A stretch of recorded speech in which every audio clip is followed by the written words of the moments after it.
Hello guys, welcome to my channel Netcash on Web Tech Zone. In this video tutorial we are going to learn how to delete account from LinkedIn. Okay, so you can delete your account permanently from LinkedIn. So I'm going to show you in this process on my desktop, but if you're using iOS or Android phone you can follow the same step. Okay, so let me open my LinkedIn here. Okay, so this is my LinkedIn.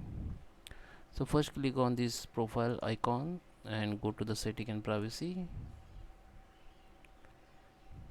and here you can see the option called account preference. Okay, just click on account preference and you will see the lots of options. Just scroll down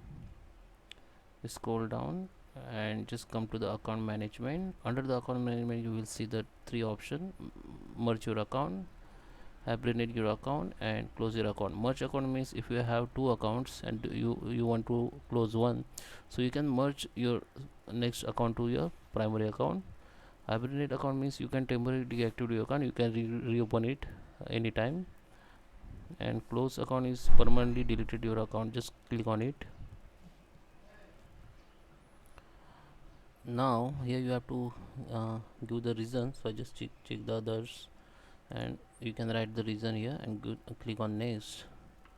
After next you have to type your current password of your account and click on unsubscribe from LinkedIn email communication and click on close account. Then it will be take some time to close your account. I think within 1 week, one day it will be closed. So guys, I hope you like this video. Please subscribe and thank you for watching.